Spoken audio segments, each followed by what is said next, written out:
I give the floor to the representative of Russian Federation. Thank you, Madam President. First of all, we'd like to express our gratitude for the organization of today's meeting. We thank the UN Secretary-General, Antonio Guterres, for giving his evaluation of progress in the implementation of the Women, Peace and Security Agenda. We listened with interest to the briefings by the Under-Secretary-General and Executive Director of UN Women, Ms. Phumzile Mlambo-Ngcuka,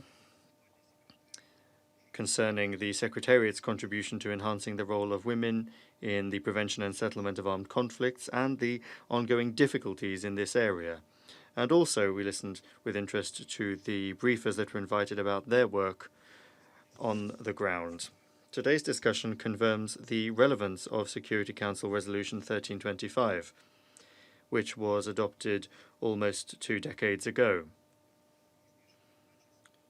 A very important task for the Security Council in implementing this document is enhancing the role and contribution of women in peace processes and protecting them from the violence that they continue to face in situations of armed conflict. Women are the primary victims of sexual violence, which is often used as a tactic in the waging of war. Cases of women being used as a sort of living commodity to raise funds for terrorist and criminal activities are an outrage. We call upon the relevant parts of the UN system to coordinate more closely with the Security Council in order to stamp out such abhorrent practices, including sexual violence and the trafficking of human beings in armed conflict. We believe it extremely important to avoid a duplication in the work of the various different organs of our organization and to focus on situations that represent an unquestioned threat to international peace and security in accordance with the prerogatives of the UN Security Council. It's important to recall that efforts to advance the role of women to protect their rights and ensure gender equality are also something that the UN General Assembly, the Human Rights Council, and the Peacebuilding Commission all participate in. The Russian Federation calls for a focus on concrete work in the interests of women in armed conflict. This, in particular, is the development of national action plans, the adoption of which should be tied to an armed conflict situation. These are genuinely a useful and effective instrument, rather than simply another declarative document.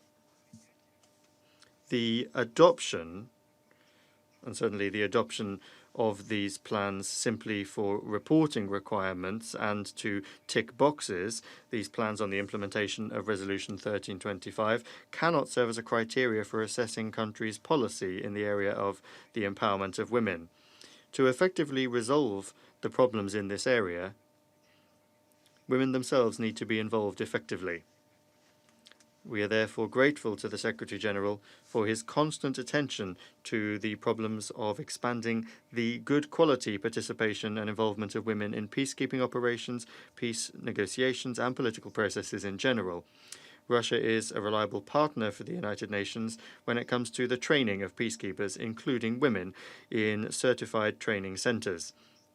And this cooperation is something that actively takes place, among other places, at the All-Russia Center for the Training of Peacekeepers of the Ministry of Internal Affairs of Russia in Domodedovo, where foreign specialists also receive training. Today, we supported the draft resolution that was prepared by South Africa, with the firm conviction of the need to protect and promote the rights of women in armed conflict. At the same time, we are forced to note that this resolution contains a number of provisions which go beyond the mandate of the Security Council. The document is overburdened with the protection and promotion of human rights, something that is successfully and effectively done by the General Assembly and the Human Rights Council. We call for the Security Council to strictly hew to its mandate, and we do not support attempts to sanction its interference in the subject matter of other organs. In conclusion, we also simply must share our assessment of the first years of work of the Informal Experts Group on Women, Peace and Security, work which is referred to in the resolution that we just adopted today. It must be noted that the group has not been able to properly become a coordinating link in the chain of all of this work. In its activities, the group has not been able to avoid a certain degree of politicization and has not come up with genuinely transparent and democratic procedures for arriving at and adopting decisions, which is an essential condition for sustaining interstate dialogue on such an important subject.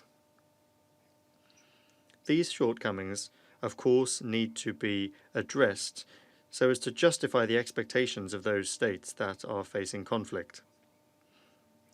We stand ready for constructive cooperation with all interested states on the harmonious promotion of the subject of women on the Council's agenda.